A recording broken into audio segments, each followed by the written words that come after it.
Hello and welcome to Analysing Avatar. We have made it to the penultimate episode of Korra, and that's the, well, let's do it. It's the 51st episode overall of the series, the 12th episode of this specific series, and that's book 4, Balance, and the episode is titled Day of the Colossus. There you go, that's all the stats read straight from the Wikipedia. And we're here to review it.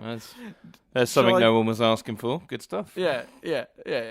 Shall I do a quick recap of what happens in this one before we talk about it, Chris? Yeah, why not? Yeah, so this one's the episode where they basically fight a big robot. The general flow of the episode is multiple layers of plans that fail and then succeed in various ways. So Korra initially gathered some of the guys. They try to do a head-on attack. They decide that they're standing to fight. She's not letting Republic City fall the way she let Zaofu fall. And they try to blind the thing. They try to trip the thing. It doesn't really have a lot of effect. And the episode sort of plays out as a series of different sort of strategies to beat it until they land on a strategy with a bit of help from, well, all sorts of different people. But Hiroshi Sato steps in and has the idea that they can cut through the platinum that makes the ship and then get inside and then infiltrate it from the inside. The episode ends with Hiroshi sacrificing himself to complete the cut that allows them to then get into the Colossus, setting us up for a finale where they're inside the damn thing. The other little side plot is a great little B plot with Prince Wu, who is trying to lead the survivors. They didn't get out of the city in time. The ones they weren't able to evacuate via train before Kuvira turned up, and lead them out of the city. He does so with singing and badger moles, and it is brilliant. Also this week, more developments with everyone's favourite couple, Julie and Varric. So, we'll talk about those when we get to them. We'll be a bit more specific as to what those developments are. Good episode. Really good episode, actually. Top tier, I think. But how are you feeling, Chris, in your first rewatch? I say that now like it's not basically both of our first rewatch, because let me tell you, I remembered almost none of this. So, genuinely, this was like watching it for the first time. It really was. But how are you feeling? I really enjoyed this episode. I thought it was. Yes. It felt very tense. It felt very. I just love the simplicity of it. It's just a group of people trying to fight a big old robot. They did a great job. We talked last week about how they've done a brilliant job of making that robot feel dominating, feel scary, feel difficult to overcome. And then, boy, did they execute on that this week. That's a tricky robot to defeat, Dad. And yeah, they definitely did the thing of making it seem insurmountable by having them sort of try a number of things that seemed really good but still didn't work. Like, the amount of plans that seemed clever, or like in any other show they'd be the thing that worked but then didn't. It really did feel like they were trying to summit a very, very tall and dangerous mountain and not succeeding. I thought that was very interesting, because the initial plan Milo has is to blind it, which I think is really clever, but clearly they thought of that, and they have window wipers. I mean, they don't. They've got like a water spray system, but I enjoyed. For me, it was just like, turn on the wipers. The bugs are annoying us again. They had a brilliant plan to trip it over with Bolin using his lava to sort of like sink the foot into the ground. Then they tried to drop a building on it. That didn't do much.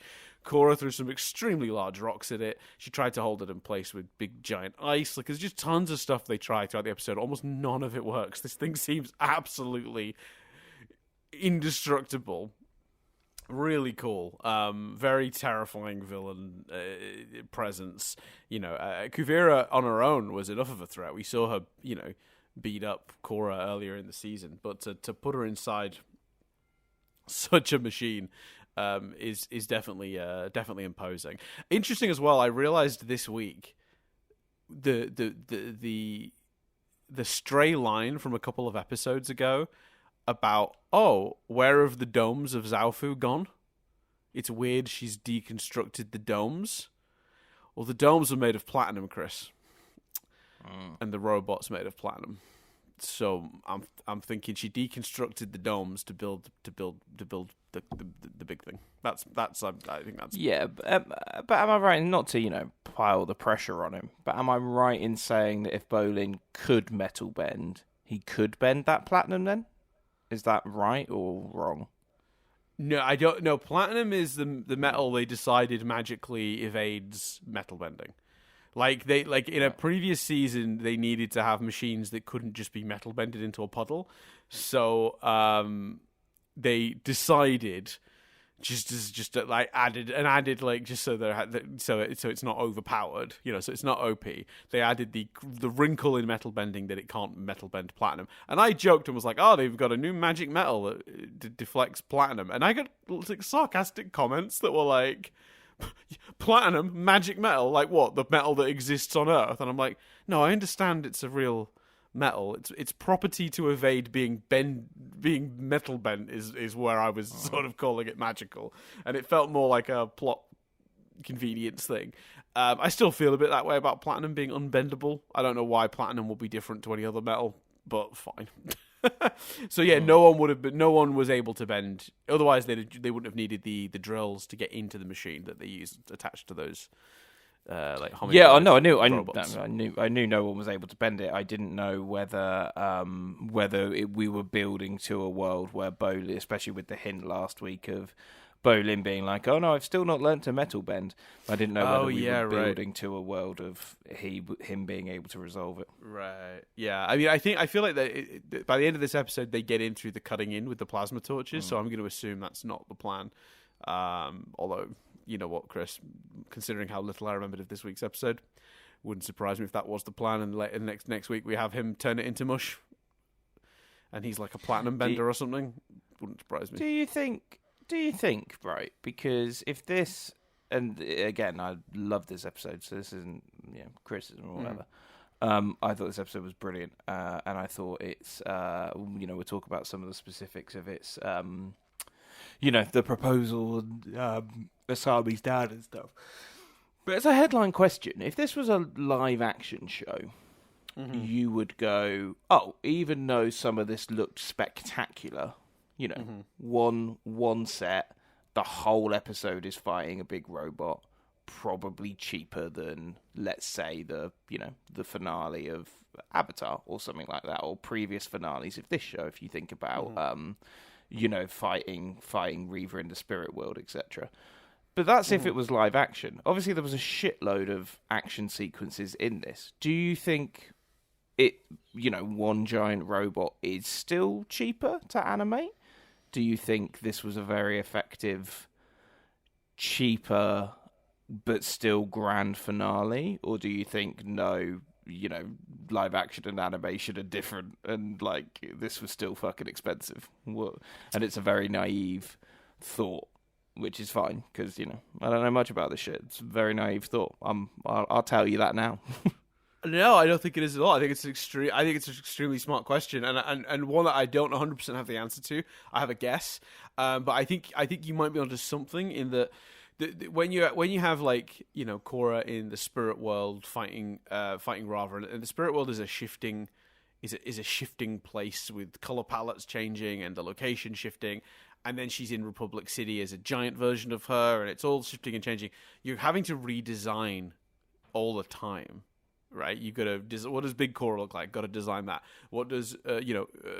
She wasn't fighting Rava, so she was fighting Vaatu, Unalaq and Vaatu fused together. What does that look like? Then we got to design the big sparkly portal that Jinora comes out of. What does that look like? There's all this different stuff they had to design for that. What did they have to design here? Well, a big robot, but that's a design that's lasted across 3 episodes because that appeared last week and will presumably be in the next episode. Then Republic City, that's been designed from day one.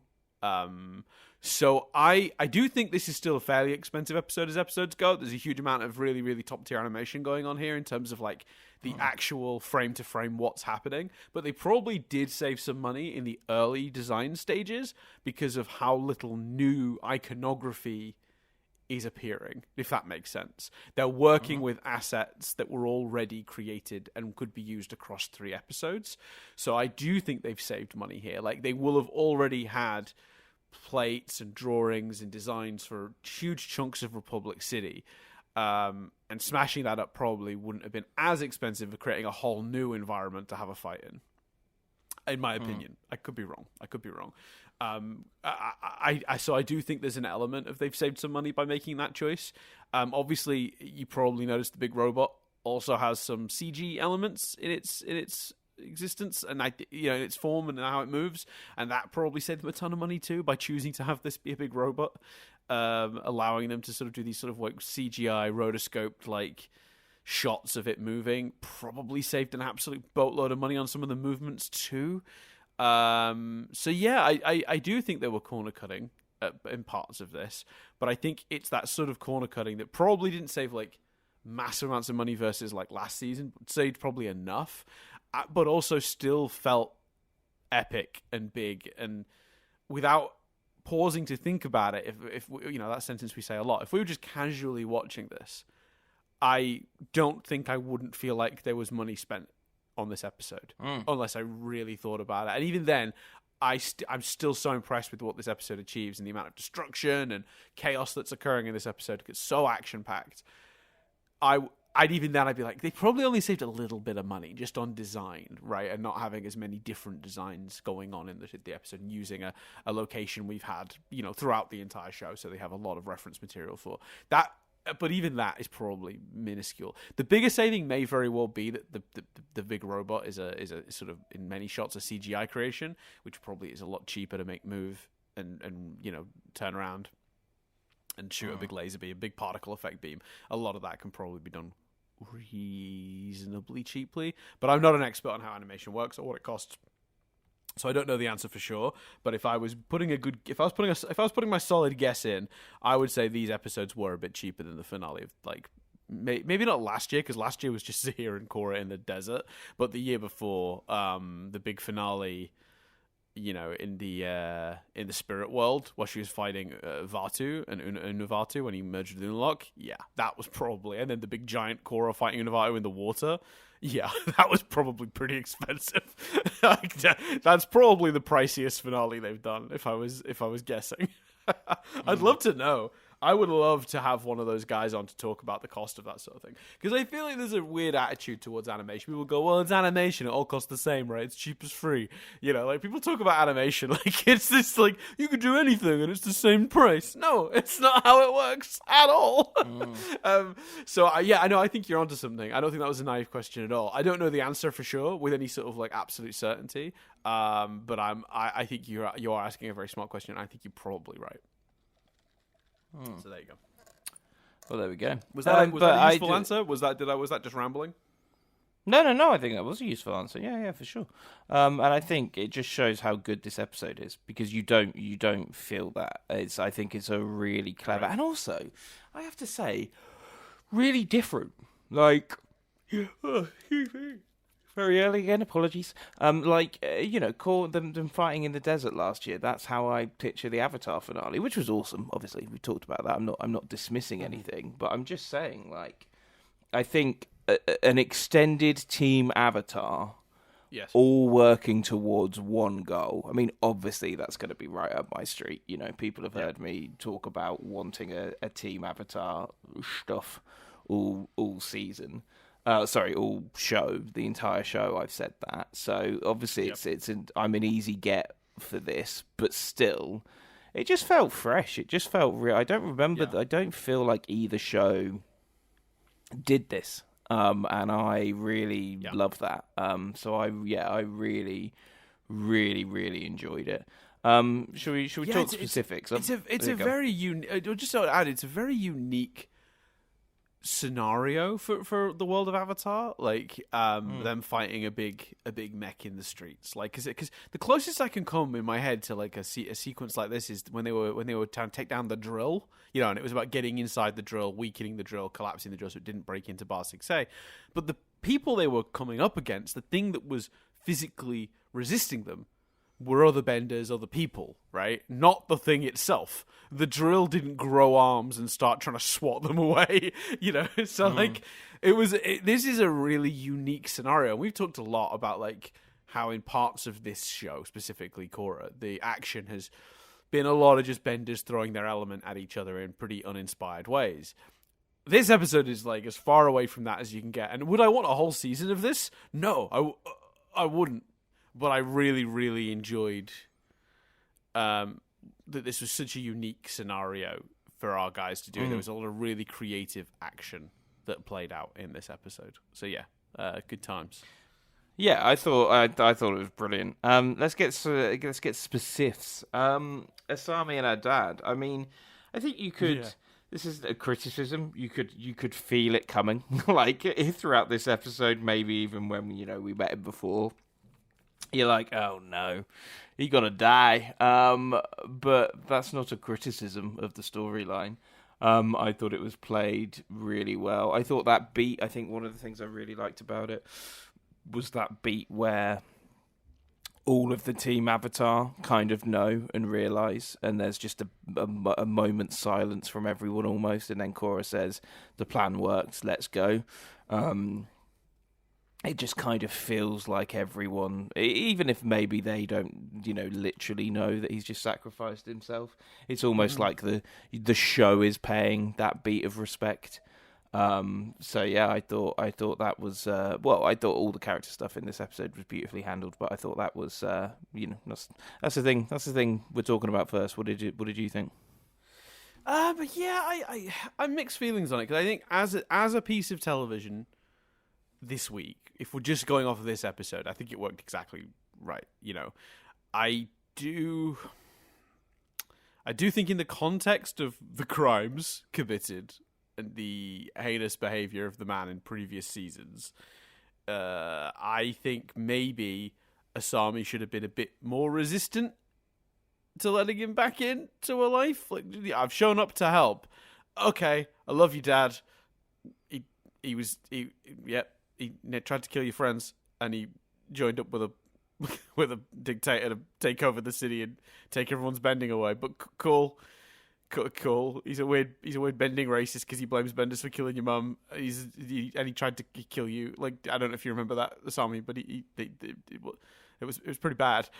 So I feel a bit like in the context of the whole show, I would have almost rather. I think there's a slightly more bittersweet version of this where she doesn't quite forgive him. She's like, I'm working with you because we need you, but like, I need you to know, like, I'm not. I can't just give you what you want to hear, which is that I love you and I forgive you because of what you did. And him be like, that's okay, I'll earn that. And then when he makes the sacrifice at the end of the episode, that's him earning that, right? He gives his own life to do the right thing, and that's like maybe the last word she says when she sees him reaching for the eject button is, I love you, Dad, or something like that. I feel like that would have been maybe slightly better in terms of, I remember what the man did and got himself arrested and put away in the first place. But in the context of this episode, if we're working under the assumption this is just like a guy that, like, I don't know, they treat it like he's come out of prison for like embezzlement. Like he was like, it's like he committed a crime. It was like a white collar crime. Like he was just stealing money or something, and he's back out, and she was disappointed in him, but she still loves him, and she's glad he's out of prison, and then he gives himself up for it. That's how it kind of plays in this episode. I feel like they've a little bit forgotten exactly what he did in the previous seasons, but I think they, with that bridging sequence from earlier in this season when she like went and met him, she did almost have the conversation I echoed there with him, where she was like, I'm not sure I can forgive you yet, but I just feel like that should have carried through into this rather than he's turned up. And by the way, turned up, brought there by Lynn. It's not like he volunteered. Lynn went and got him as well, which I think takes some of the things from that. So yeah, well, I'm slightly mixed on it when I think about it from the show as a whole's perspective, but I think you're absolutely right when you say that within the context of this episode, worked really well. Do you think there's a fansplaining notion of she's been to visit him more than we've seen though? Maybe they've had a few other visits and stuff in between. Yeah, I think that's totally possible. I think, but if that's the case, maybe have a straight line. I'm still, I've been, maybe last episode before it all kicked off, I've been visiting my dad. Our visits have been great or something. Yeah. yeah, I'm working on it. We're working on it together. Like it's a long road, but whatever. It's just a straight line here or there to imply that would have been nice. I think you're right. That could be what it is, but it just felt easy. And especially when he didn't choose to come. He chooses to sacrifice himself at the end, but she seems to forgive him and says she loves him and is glad to be working with him again long before the sacrifice. So I think like you either need to commit to her forgiving him long before the sacrifice, or the sacrifice is him earning her, and that's how desperate he is to sort of earn her trust back. That I think either of those would be cleaner. This is like a half measure. It doesn't quite work. It's like got one foot in both of those ideas and never commits to either fully. So it's good. It is really good. And again, within the context of this 22 minutes of television, works perfectly. I just feel like when you step back and remember the wider context, it feels a bit like they're kind of hoping we'd forget, his attempts to fair. Murder people and stuff. I feel like they're hoping. So what about? Yeah, no, that's fair. I think that's fair, and maybe even just having the "I love you" bit before, just literally before the sacrifice would have been better. I like that idea, like that notion that of course she's going to say it. Then he's about to die. Like, do you know what I mean? Of course she would forgive him in that moment, or he would redeem himself in that moment, or whatever. What about, we tend to go to me first for this sort of stuff because I love the love, but you love the Venipoos. So what did you think of the Venipoos Julie proposal? I feel like I've talked a lot on this episode, so I won't say much. I'll hand this over to you pretty quickly. I was surprised by it. I don't want you to. I want you to talk about it, Dan. I was quite surprised, if I'm being honest. Like, I didn't remember the proposal at all. As I mentioned earlier in this episode, my memory of these episodes is very, very thin. Thinner than it's been on any recap show we've ever done. And when we were talking last week about where that relationship was going, I was like, silly Chris, thinking it's romantic. Little does he know, it'll just be a friendship. Like, I'd forgotten all about it, turning, definitively romantic at the end. Delightful, worked really well, fitting with everything else through the season. A bit, out of nowhere in the sense of they've gone from not even having been dating, as far as I could tell, to being engaged. I feel like they've skipped a step, but it was fun enough, and it was done very amusingly, in my opinion. I really liked it, so I'm on board with it, and I loved the way he did it. I think he said something like, "Will you do the thing with me forever?" Which was twice this episode. They used the Julie do the thing line as a joke.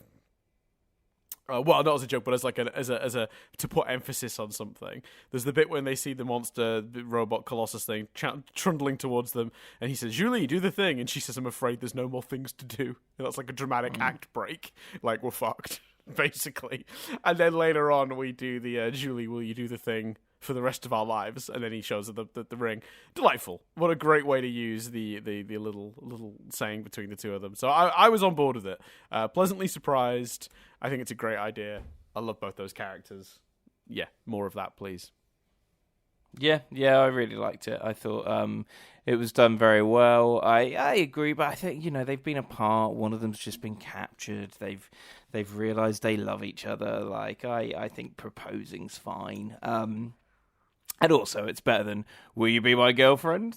Weird, or maybe it could have been "I love you," but we'd already had the Asami and her dad "I love you," so I thought it was good. And I love her. I really enjoyed her line when he's like, "Now let's go put on these giant robot suits and fight to defend the city," or something. And she's like, "It's exactly how I imagined our proposal would be," or something like that. And I thought that in itself, the notion of she's been thinking about a life with him and marrying him and all that sort of stuff. So yeah, I thought it worked very well. I enjoyed it. Did you like the scene earlier in the episode, the sort of partly setup scene? But I think it's like a setup scene for a different conclusion, because he sort of says, he goes in this heartfelt moment, and he starts talking about an ostrich horse called Mrs. Beaks, and then he starts to say that he'd taken her for granted, and they get interrupted, and I was like, oh, he's learnt the lesson that he should appreciate Julie more, and that's what he was trying to say. I didn't realize what he was trying to build to was a proposal. I feel like that Mrs. Beak story maybe isn't the setup they think it is for the proposal element. But I did think it was a sweet scene. It's a delightful scene. Do you think the two things go together, or do you think they're intended to be sort of separate, or? No, I thought the same as you. I thought that was a realization that he has a history of taking things for granted, and he didn't want her to take. He didn't want to take her for granted anymore. So, will she marry him? Yeah, I thought I thought they went well together. Huh? So put a ring on it is the answer. Yeah, taking exactly. For granted. No. And what do you think he tried to put a ring on Mrs. Beaks? I thought it was weird he compared Julie to an ostrich horse. No, I think it's just him realizing. I think, no, I don't think that's as weird as you think. I certainly wouldn't be surprised if you were ever like, look, Chris, I've realized if I put the bird seed out, the birds come to me. So I need to put stuff out to you, so you come to me. I'd be like, yeah, Dan likes birds. That makes sense. I do like birds. I've not got any birds on my balcony right now. It's not code for non-regular listeners. He just that's been a bit of a theme of Korra. Dan's moved to Australia and he really likes looking at birds. Yeah, we got a balcony and I put seed out and interesting birds come and sit on it sometimes. Exactly. And would you not say that is a good metaphor for needing to put ideas out into the world? And only if you put those ideas out in the world will magical things happen. Thus, you should propose to Nadia. Two things on that, just very quickly. One, she would say no immediately. Wouldn't even. I actually don't think she'd give me the chance to utter the words. I think if I started to go down on one knee, she'd say no before my knee hit the ground. I think. Number one. Number two, I'm not particularly interested in that either. So why would I do that? Because the birds made you realise, obviously. Right, my relationship with the birds is made like the way that Varric sort of thought about Mrs. Beaks. My interaction. You genuinely only just got that. That's what I was going for. Yeah. So my relationship with the long-billed Corellas made me realise how much I wanted to be married. Yeah. That's the bit. Yeah, it's not a genuine. I think the error you made was bringing up something I'm genuinely interested in because I think you just got me. I think I was just thinking about birds. I was thinking this morning I could hear the pied currawong in the distance. But he never came and landed. I didn't see him. Right. He was somewhere. He was somewhere in the city. He was up somewhere high on one of the buildings, because I could hear him doing his very distinct call. But he never showed his little cute black face with his big yellow beady eye. That actually, when I describe it that way, sounds horrifying. But he's a delightful little bird. I say little. He's fucking huge. Right. He knocked over our plant last week. The little bastard. Suddenly, Venipoo's making an emotional connection and a realisation to do with Mrs. Beak isn't seeming so weird now, is it? I mean, I like the birds. I enjoy them. They're a good source of entertainment. I really like feeding them and having them come to the balcony so I can look at them up close. And seeing them interact with each other is sometimes very fun. But I don't think I've ever had an emotional epiphany while watching, the rainbow lorikeets fight each other for some seed. Do you know what I mean? Hence, why you have no interest in marriage. Yeah. I had one on my shoulder the other day. That was nuts. I went out to feed them, and there were a couple of them out there, and they'd been sort of scrapping for the seed. And one of the rainbow lorikeets very boldly flew up, landed on me, to just eat the seed out of my hand, and then he sort of jumped up again and landed on my shoulder. I was like, mate, you're not getting any seed up there. I want you down. If you shit while you're on my shoulder, I'm gonna be really mad. I like this t-shirt. I thought how simple the Airbenders plan with the paint like how simple but effective that was a lot of fun. I enjoyed that. Everyone just thinking exactly the same thing. Just a sigh of relief. Chris has brought us back to Korra. Yes, it was, and I liked that. Like, what's great about this episode in general, I think, is that everyone had something to do. Like that was Milo's plan. Like Milo was useful. You know what I mean? After his mum gave him a little fucking dig. Like, it was like, oh, I've raised Milo, I can handle anything. And then it's like, Milo's doing some good shit here. Back off. Yeah, well, let's talk about that plot actually, because that's a good fun plot. So for those who don't remember, they're in the like train station. The Kuvira's destroyed the tracks, so the last people that need to be evacuated from Republic City can't be evacuated via train. Prince Wu. Actually, there's two moments of this in this episode that I thought were absolutely hilarious, because both of them happen before either of them get a resolution, and it made me laugh. Where they had a line where someone's like, "I'm gonna go get help," and then just wandered out of the scene. That happened with Prince Wu, and I was like, who the fuck does he know? Right? Who's he going to get help from? Everyone's busy. And I had visions of Prince Wu just wandering the streets, like, anyone able to help? Has anyone seen Korra or something? And then, later on, randomly, Lin Beifong is with, like, you know, Korra and Mako, Bolin, like the whole gang, and she goes, "I'm going to go get help," and leaves. And I'm like, you're with help. Like, that's help. Like, that's the Avatar. What do you mean?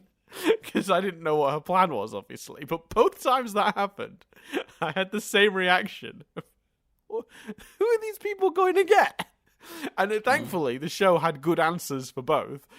Prince Wu was fetching badger moles to dig a tunnel so he could get those people out of the city. It was a brilliant, brilliant choice.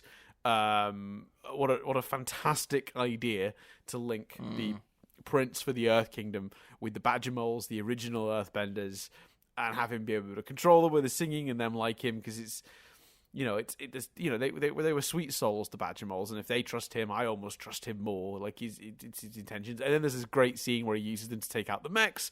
Delightful, absolutely incredible, a funny sequence, but also one that makes me like Prince Wu more than I already did. Which you know, they've done a good job turning me around on Prince Wu, I think, across the season. But then Lin Beifong's plan as well was good, because she came back with you know, another genius. Like, yeah, we can probably use some more of those. And Hiroshi Sato gets brought out. So yeah, I love both of those plots very much, for a bunch of reasons. Like, obviously the Prince Wu plot is just full of great comedy. Pema trying to control the crowd or entertain the crowd with, like, old airbending songs and, like, just all sorts of weird stuff. Prince Wu's bizarre singing, like, all of that's great. Like, I had a really good time with all of the B plot this week. Thought it was delightful, even if I spent some of the episode confused as to why everyone was after help and not going to the obvious candidates. I think it's another really clever plot with Prince Wu, where it doesn't feel out of place. It doesn't feel unrealistic. You know, he's singing irritably, although I love the song. That was catchy AF. But he's singing to some moles, and you know, it works, and it's just a great way of making him effective, but also not suddenly having skills the character didn't otherwise have. Yeah, 100%. We were talking about Milo. Prince Wu also having something to do this week. Like, everyone contributed. Like, I was very pleasantly surprised at how well most of the characters got a moment to do something this week. Well, with the exception of Opal, who gets, like, absolutely, like, she just gets bodied early in the episode, just gets, like, smacked out of the sky or something, and is, like, unconscious, and then just doesn't, I don't think, shows up again. I don't even think did they clarify. My memory is we see Opal on the ground unconscious. Bolin runs over, Opal, and then literally not mentioned again or shown again for the episode. Am I misremembering? Does Opal turn up later with a bandage around her head or something? No, but I think there's also like Tenzin doesn't have a huge amount to do. The sisters don't have a huge amount to do. Although I love that shot of the sisters bending together. I thought that was brilliant. But you know, not everyone has to have a big moment or part of the plan. Like you say, it's a miracle, and it's some amazing writing that they gave as many people as much to do as they did. True. Like that's fantastic. No. And even Tenzin like did have stuff to do like visually. I did think one of the ways they saved money, and I think that's been true of this season in general, is been very careful about who speaks in what episodes. Like, no Boomy speaking last week, but we saw him. None of the sisters, Jinora or Iki, spoke this week. In the episode, no dialogue. I'm noticing there's a little bit of control about that too, as another way to sort of keep the budget in. Which look, I think we can complain about that all we like, but I think they're doing the best with what they have. And I think without knowing the show had budgetary constrictions, I'm not sure I would have really noticed that too much. But I will say, as this season has gone on, I have skipped a huge amount of trivia for fear of spoiling anything that has said this is the last speaking role for X. This is the last speaking role for Y. Huge, like almost every episode had someone's last speaking role, and it was crazy because I remember. Well, I won't name any names actually because we've still got another episode left. I don't want to, rule out anybody from having a speaking role next week. But like there were characters that I was really shocked to discover their last speaking role was much earlier in the season, and I was like, oh, we're literally never going to hear them utter a word again. Well, because, when was the last time Marco spoke? Yeah, that's a good point. I don't think he says anything this week. You're right. Shall I see? Let me pull up the transcript. I hadn't even thought of that. We're praising them for everyone having something to do. What did Marco do? Okay, Marco he did have some lines this week. He said, what about all the people who haven't been evacuated yet? If Kuvira finds out Wu is with them, she might fire the spirit cannon at them and take them all out. So he did have a line. Okay. Honestly, I'm looking. That was it. He had one line this week. So yeah, it feels very controlled who is speaking. And they've got such a big cast, they're able to hide it. And hide it feels mean because it makes me feel like I'm saying they're being sneaky about it. But they're making sure that they're controlling how many people are in each episode with dialogue because we don't want to. Because we don't want to overstuff the episode with everyone having one line, because then we'll have to pay a shit ton of money because they're all in the episode. Although they did, Daniel Day Kim. It's not a cheap actor to bring in for the last episode, or second to last episode. He voices Hiroshi. I can't imagine he was a cheap choice. It's funny to think about that actually, because obviously Daniel Day Kim has gone on to be the Fire Lord in the live action one. Yeah, I didn't put that together until you said that, and I was like, I'm sure Daniel Day Kim, we talked about him recently, and it was in obviously the live action show. Yeah. He plays Fire Lord Ozai in the live action series, and I just think that's funny because here he is voicing, essentially another villain. What a character that was a villain, Hiroshi Sato. That's just interesting. Yeah. Anyway. Yes. Shall I have a go? Let me have a look. There was other stuff I wanted to bring up. Opal down. I talked about that already. Did we see Opal again though? After that, did she come up at all? After, let me see. No. Unless I'm spelling it wrong. I think that's fine though, because this sense that they're all slowly getting injured and struggling and all that stuff. I think that's fine. Yeah, she's literally not seen again. So Bolin is like, Opal, because she's on the ground. And then she's mentioned later. Actually, we should talk a little bit about this scene. Suyin is with Batar Jr., who wakes up. And he's feeling bad. He's like, oh, I'm so sorry. I betrayed you, the whole family. I gave everything. And then Kuvira just fired a weapon at me. And a part of me was like, I mean, dude... I don't think it means as much as you think it does for you to now be like, oh, I was so stupid. I betrayed everyone. now she's betrayed you. Because if she hadn't shot that gun at you last week, you'd still be a piece of shit. So, not the most sincere apology I'm gonna hear today, is it? Yeah, no, I didn't think that was the most effective. I thought it was a nice moment, though. I liked Su Yin being comforting and being like, Wing and Wei and Opal, they won't forgive me, and Su being sort of like, they're gonna take some time, but we'll work through it, sort of as a family. I thought the nicer moment was him giving information. I was like, okay, good. Like, Right. Start showing your worth and proving yourself a bit by giving that information over. Yeah, he gave away where the exhaust ports are. But I mean, I think he said it was 2 levers that need to be pulled simultaneously to bring it down. I wouldn't have built those into my giant death robot if it was me, but who am I to complain? No, but we're gonna get a prequel where we find out that someone was working on the inside and deliberately built that floor in. So I'm not too worried about that. Mm-hmm. Right. And what do they well, get that well, you could information out of? well actually you don't even need the prequel. You could argue Julie. But if Julie did that, then she would have been the one to tell them that existed. But she didn't know the robot existed. That was what she says this week. No, but she was still trying to work out the beak analogy. So, she was distracted. But they say, like, about the robot, she's like, no, I didn't know they'd even made that thing. Oh, yeah, good point.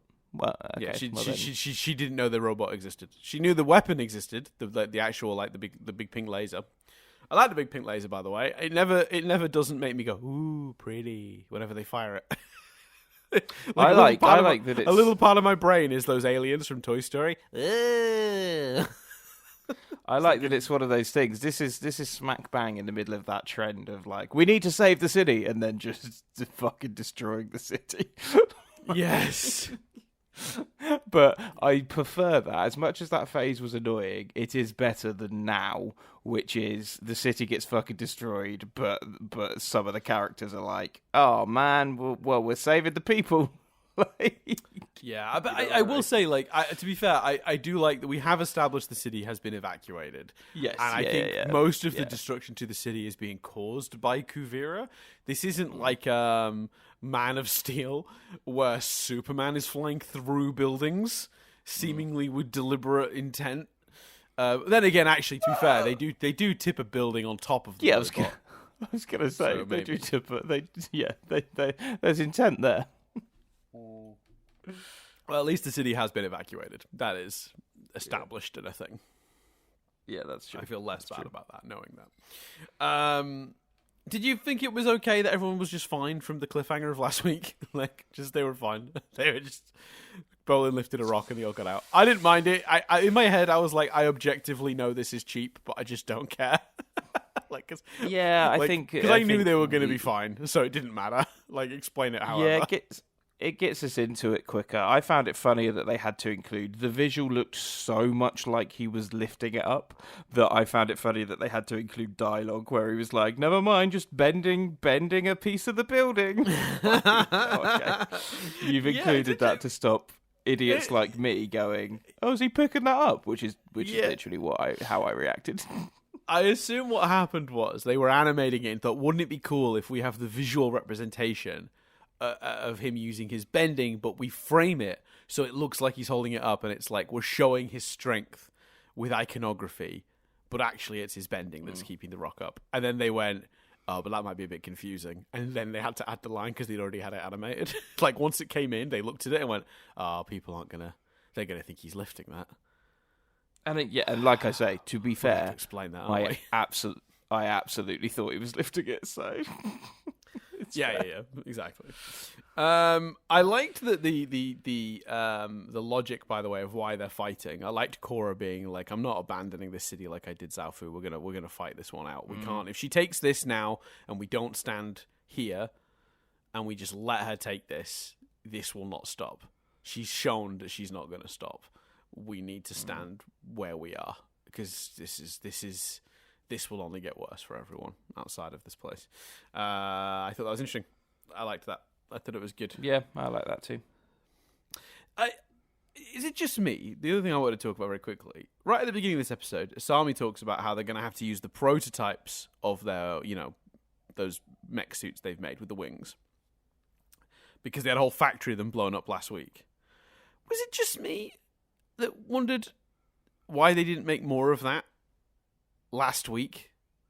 Like, I was like, oh yeah, that was the entire factory full of their only defense.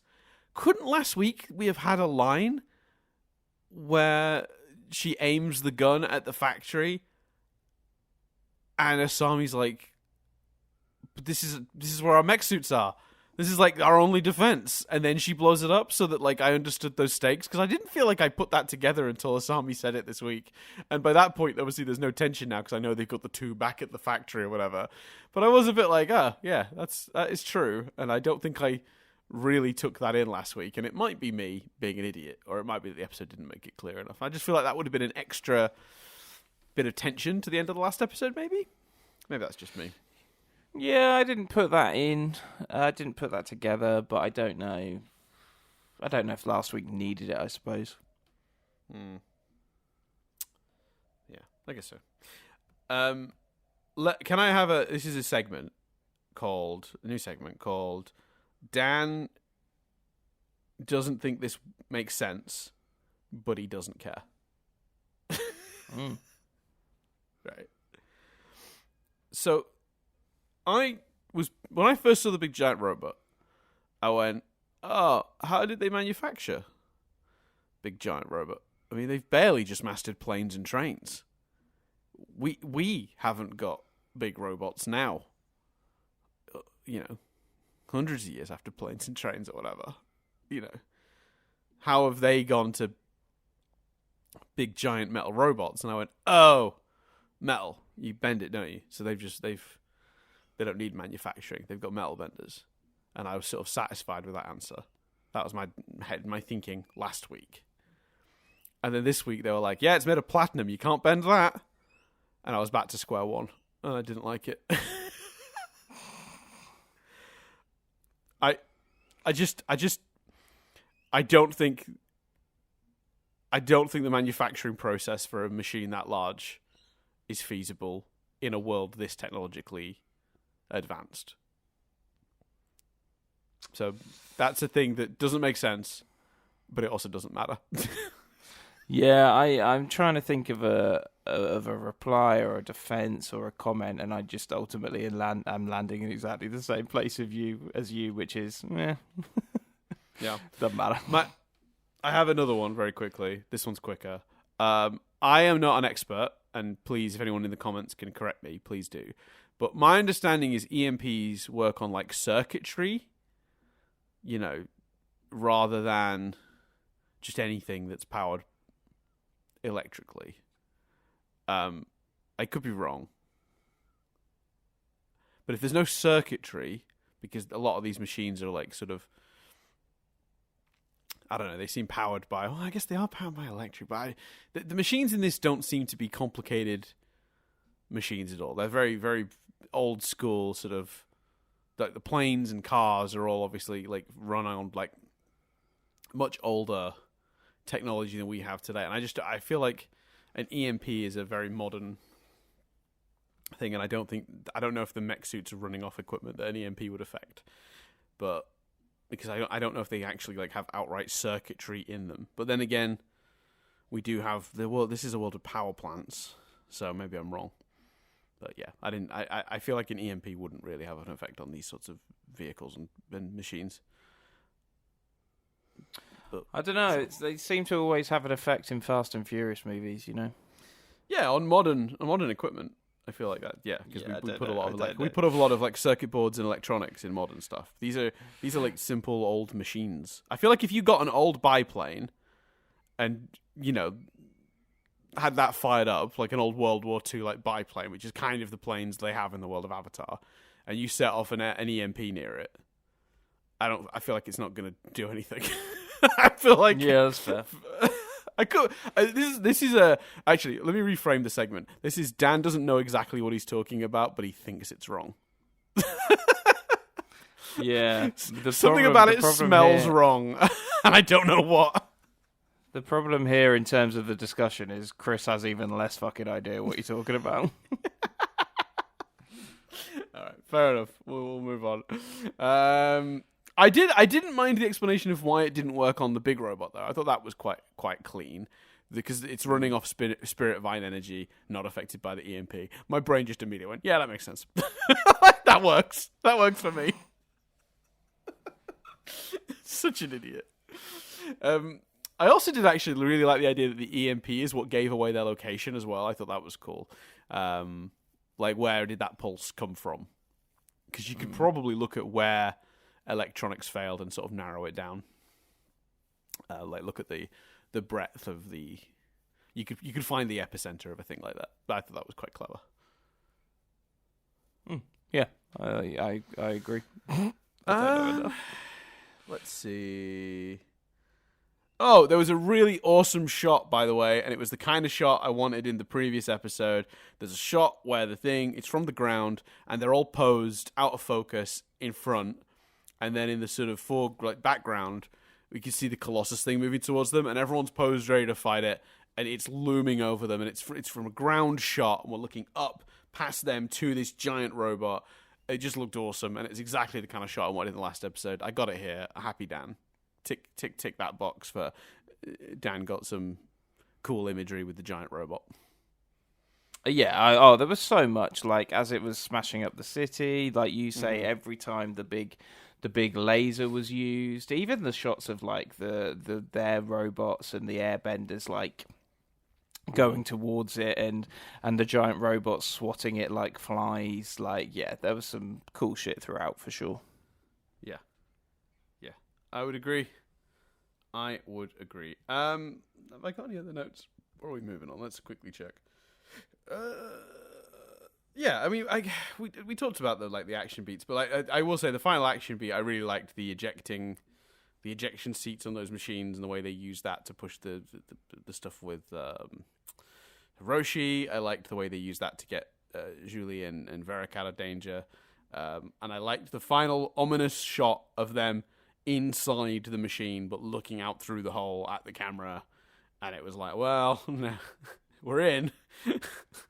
Step one, I guess, of taking this thing down. Still feels like so much to accomplish. Thought that was good. Enjoyed that. Yeah, me too. I don't think it's, well, I suppose we've done nearly an hour on it, but it's one of those episodes where, because it's all so hyper-focused, you're just like, well, that was fucking awesome. Do you know what I mean? Like, we say it a lot. You said it earlier. I think if you were just watching this episode, it fucking hypes you up for the finale. Like, do you know what I mean? I think it's great. Mission accomplished. But equally, it's difficult to stretch. Yeah, I think it's great out as a review. Yeah. No, 100%. They did a really good job. And the other good shot, the other shot I want, and I'll probably make it the thumbnail for this episode. So if you're looking on YouTube, you'll see it. The shot of like Korra, and it shoots the laser over her head in a line, and then all the buildings behind her explode. Fuck yeah, just yeah. That was great. Give me that all the time. That was such a cool visual.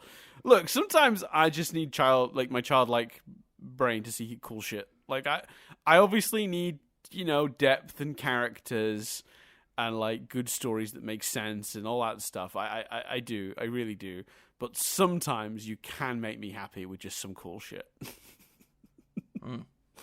Yeah, for sure. And if that cool shit is supported by the other stuff, even better. You know what I mean? Yeah, I think that's the thing. Like I say, I know it's shit from a review perspective. But I was just, the whole time, like, it was like watching a fucking great action movie. It was just, but again, I can't stress enough, I'm an absolute easy win for this. I like condensed stories. Like, anytime I love a bottle episode, and in some ways, I know it's not a bottle episode, but in some ways, this is kind of a bottle episode. I love bottle episodes. I love, and I've really wanted a team Avatar working together to get a goal. So I was always going to love this, and but more than that, I think the visuals are spectacular. I personally really like a lot of the character work they did. Yeah, I'm in. Yeah, it's well executed. It's really well executed. It's super creative, fun, like suspenseful. Like it's got all the it's ticking all the boxes for this. I mean, any quibbles I have with this episode that I brought up in this episode is just for the sake of discussion. Really, nothing I've talked about was game breaking, in the sense of like none of it made me go like, now I like the episode less. Like the impact on my enjoyment of the episode is so minimal. I can't even it's not even worth trying to calculate how small that number is, if that makes sense. You know what I mean? Like it's like such a any little quibbles I've talked about with character stuff that I'm like, it's slightly inconsistent, or would have rather it was this or whatever. They're all just tiny little things. Otherwise, this is just like it's a really solid episode. So there is basically no trivia. But I'll read out the two things I do have, if you'd like. Okay. Yep. If you do it, it's early. I tell you what we'll do, because this is only two trivias. I don't feel like it deserves the full. Let's triv it up. Okay. So I'm just gonna do like a mini. Do I do like a mini one, like a quiet, like just a casual throw it away, triv it up? Yeah, I'll do that. Okay. Let's triv it up. I'm gonna give you emphasis on some trivia. So there's just two pieces of trivia. And one of them is barely anything. You probably already knew this. This episode, along with The Last Stand, makes up the only two episodes in Book 4 to be released together. They aired as a 1-hour finale special. They've been separated on subsequent releases. You know, if you go look at these episodes on like Paramount Plus or Netflix or whatever, I think they're separate. But on the night in question, they aired one after the other. And then the other piece of trivia, because that is, again, basically nothing. And this is one of those pieces of trivia where I was like really like gratified that it was there, because it proved something I'd put in my notes, but it also made me go, well, I can't make that as my own point now because it's going to be in the trivia later. But I promise I noticed this before I saw it in the trivia, and I made a note about it. The building on which the airbenders perch to overbalance the Colossus with their airbending bears a striking resemblance to the Flatiron Building in New York City. And I'll be honest with you, I've seen the Flatiron Building in real life, Chris. And actually, that's not the reason I recognised it. I recognised it because in the Sam Raimi Spider-Man films, they used the Flatiron Building as the Daily Bugle. So I've always recognised the Flatiron Building. I spot it a mile away every time I see it in anything. And it definitely did resemble it. It was a very, very striking resemblance.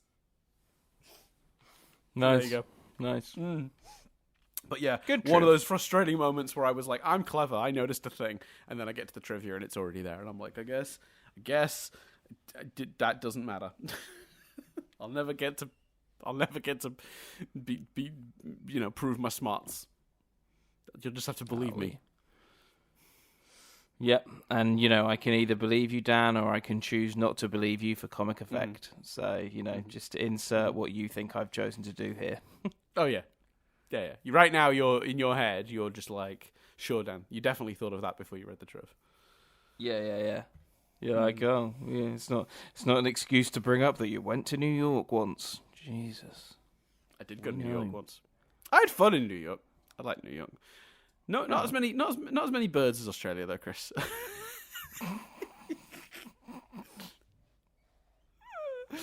I will say that as this episode has gone on, the balcony has now got birds on it, so I have got company now. I can see some birds. Oh, good. We were all worried. Well, before I started recording. There's a running thing about Melbourne that it's like 4 seasons, 1 day, because Melbourne has a real habit of the weather changing in a second. From right now, it's gorgeous sunshine. But I swear to God, about an hour ago, right before we started recording, it was hailstones. Like massive, massive hailstones. And that's what had driven all the birds away. But now it's sunny again, so they're back. It's like completely clear sky now. I don't know how the weather changes so quickly in Melbourne, but it does. It's funny you bring up New York when ultimately you're heading back there to complete your transition into the woman from Home Alone 2, Lost in New York City.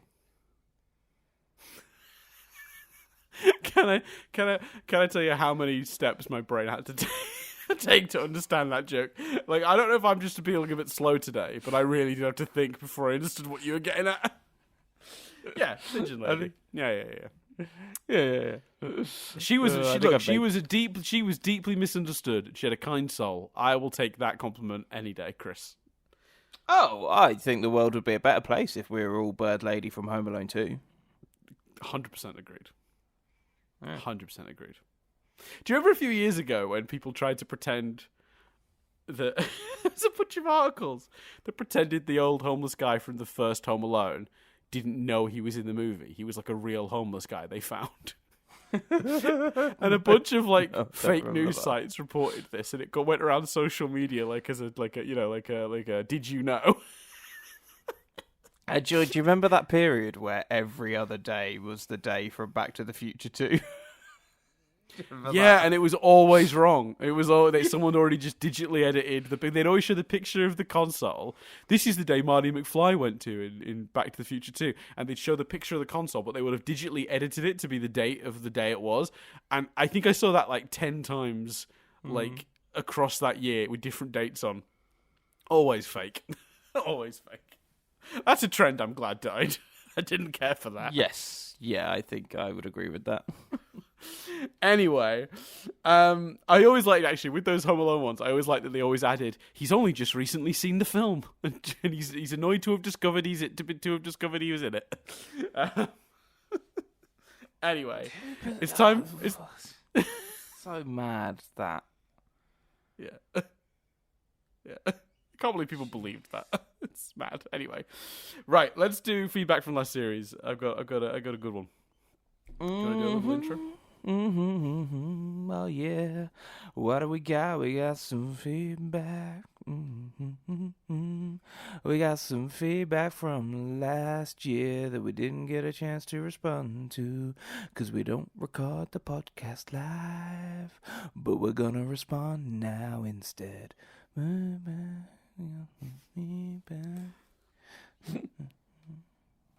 Hi, I'm Dan, and welcome to Feedback from last series, as Chris just delightfully pointed out in his intro song. Not as jaunty as the Fresh Prince song, but just as informative, I would say. It's we record these well in advance, so we don't always get to respond to feedback at the time. This is feedback from Series 3 that we're sort of getting a chance to respond to now. Please do comment if you want to leave feedback during Season 4. We will, sort of 10 to 12 weeks after this goes out, come back and do a feedback from last series bonus episode to cover the feedback we received across Season 4. All the things people told us we got wrong. Speaking of things we got wrong, we got an interesting one from Shadow Vanify, who's a regular commenter, I believe. I think Shadow Vanify has had a few comments in the feedback from last series section, and this comes to something I've talked about before, and I'll be honest, I think I stand by that the show isn't always clear about this, and that's why there is such confusion. But this is my confusion about the rules on moving a body when they're in the spirit world. Because in an early episode of Last Airbender, there's a whole plot line where they can't move Aang's body because he's meditated into the spirit world. And if it's not there when he gets back, that's like a problem. They don't specify the reasons. They just sort of decide that's true. So they like guard his body or something, and then he gets back. And then later in the season, he goes into the spirit world during the final episodes of the season, and Zuko takes his body and kidnaps him while he's in the spirit world. And I was like, oh, that's going to be a problem. And then Aang just sort of gets back into the body. And I was like, oh, I guess not then. So I talked about this, and I think that the rules are a bit vague, and I think there's different levels of meditating into the spirit world. Because and as Shadow Vanify's comment covers here, well, I'll read this out in just a sec, but sometimes they're blue because they're astral projecting into the spirit world. Sometimes they're physically in it, like when they go through the portal. As shown in Korra, it's just a bit unclear. When Aang does it in the first season, he's not really in the spirit world because where he is still that forest he meditates in. So it's really unclear. But anyway, I'm going to read Shadow's comment. So I think you're confusing Aang entering the spirit world in the north, and with when he does so in the village, being attacked by the panda spirit during the solstice, before the solstice, sorry. In the solstice episode, Aang remains in the physical world, just has his spirit separated from his body with a telltale blue glow. In the Siege of the North episode, he actually meditates fully into the spirit world, wakes up in a brown and green swamp and doesn't have the blue glow, at least not until he leaves the spirit world and returns to the oasis. At that point, there is a moment of panic. He can't find his body. Then the spirit seems to get pulled directly to his body for an unknown reason. It could be that the Avatar isn't limited by the don't move the body rule by virtue of being the Avatar. With the air nomads, the foremost experts in spirituality, being gone for 100 years, it's also the possibility that there's also a probability of misinformation running around. So maybe people assume if you meditate into the spirit world, you can't move the body, but actually that's not necessarily true. Or it could be that Aang, being the Avatar, somehow circumvents that rule. I stand by, I think, my comments, because I still think it's not exactly clear what the difference is. Because, as is correctly pointed out here, there is a difference between when Aang separates his spirit from his body in our world, in that earlier episode, and when he actually fully meditates into the spirit world later on, as hinted by the blue glow around the body. I agree with that, 100%. And maybe in the episode when we spoke about it, I did mix the two up. I got them backwards, maybe. I wouldn't put that past me by any stretch. But I still stand by that it doesn't 100% make sense that Aang's body just goes back to where it is with Zuko. His spirit goes back to the body where Zuko is. I find that confusing and strange because they put a lot of emphasis on his body not being able to be moved in the previous episode. So yeah, I think I stand by the ultimate point I was making, even if I did mix up the two scenarios. Good comment, though. Yeah, I think it's food for thought, isn't it? I think your comments still. I don't know if they did. I think the comment's right. You can. I think you can view it both ways. To be honest, that's why I'm rambling, because actually I don't. I started that sentence like I had a strong view either way, and I don't. That's what I've realised, Dan. I think you can interpret it both ways, and that's a good thing. Yeah, well, this is my problem. I'm not sure it is. I think they could have been clearer with the rules. Is I guess my point. And I like the fact that there is debate and it's not like a clean cut thing where it's like this is exactly what happened was kind of the criticism. I don't 100% remember what exactly what comment I made that this comment on YouTube is replying to be honest. So that maybe that's not helping, and maybe I'm missing a point here. But like, I think like for me with the fact that we're speculating, is it because he's the Avatar? Is it because the air nomads didn't pass down all the right information? Is there misinformation somewhere along? The fact that we don't know kind of was my issue with that it wasn't ever made clear. It's like, why set up the rule if you're not then gonna make the rule a thing going forward? You're just going to ignore it. Like, it seems strange to me. That's fair. But yeah, I just wish they'd either made it clearer or consistent or not bothered making it a rule in the first place. But that's just me. No, I think that's valid. Yeah. But again, it might very well be that there was another comment I was making that my response here is like ignored. So I apologies if I'm not remembering the exact context on which you're replying to. But thank you again for the comment. Shadow Vanify, we always appreciate hearing from you. If you or anyone else would like to get in touch, there's a bunch of ways you can do it. YouTube.com/NothingButStaticUK would obviously be the ideal way to do it. You can go there and you can comment under the episode in question. Spotify now has a comment section. I don't know how it works. I'm scared of it, if I'm being honest with you. But feel free to use it because any engagement pushes up the algorithm. So do it anyway. But if you'd like to get the comments seen, I think your better option is YouTube, because I get notifications for those comments. I say I get notifications. I turn notifications off, but I do get emails. So when I go to check the Nothing But Static email inbox, I see them all. The other way you can do it, of course, is through our Discord. Discord can be accessed through our Patreon, patreon.com/NothingButStaticUK. Patreon.com/NothingButStatic. It's the YouTube channel that's Nothing But Static UK. So youtube.com/NothingButStatic UK. The Patreon is without the UK. You can go there and support us for as little as $1 a month. It gives you access to the Discord, as I already mentioned, but also episodes of this podcast 1 week earlier. If you want to hear us discuss the final episode right now, you can do so by heading over to Patreon for as little as $1 a month, and that gives you access to Rewind Reviews, our other podcast where we review movies from our youth. You get that a week early also over there, and episodes of our other podcast, Nothing But Lyrics, where we make fun of or try to make sense of lyrics from various songs, and it's been an eclectic list so far, to say the least. We've done some fun stuff, so I appreciate people checking that out. Of course, if you don't want to support us in that way, because who wants to give us money? That's if you were like, you definitely don't deserve money for what I've just listened to. Fair. You can support us in other ways just by continuing to listen, telling a friend, or interacting with the podcast on any of the platforms you do choose to listen to it on. Yeah, I think I covered most of the things. Oh, mail at Nothing But Static as well for thoughts, if I didn't already mention that. And of course, always go support the brilliant Raphodraws, who supplied that brilliant Apparate Sunset art we've used for the entire run of this podcast. Looks great. Helps us stand out. We appreciate Rapho for supporting us with that and letting us use it. Raphodraws is RAPHODRAWS on Instagram and Twitter and Tumblr and YouTube and all those places. There's also a launchlinks.io/u/Raphodraws that'll give you a page. It's a splash page with all of the various places you can get Rapho and their brilliant work. So with that said, I think that's everything. Did we do everything? I think it is. I think that's all I think you did the things, Dan. I did the things. That's what, we missed a trick. Once they introduced Varric, every week we should have had it be that you trigger the ending of the podcast by being like, Dan, do the thing, and I read out all the shit. Oh, that would have been good. We should have done that. We should have done that. That would have been good. Oh, well. We could try and remember to do it next week. Oh, we never will. Not in a million years. Not in 1,000. There is almost zero chance we remember. But here you go. Bit of tension, everyone. Just come back next week to see if we remember to do that. And by we, really, I actually mean Chris, I suppose. Because it's going to be down to him. That's all on me. But anyway, that's everything for this week. Thank you all so much for listening. Especially those of you who stuck with us through all of Avatar and maybe even Steven University or any of our other podcasts. We love you for it. We do. So yeah, thanks everyone for listening. I've been Dan Doolan.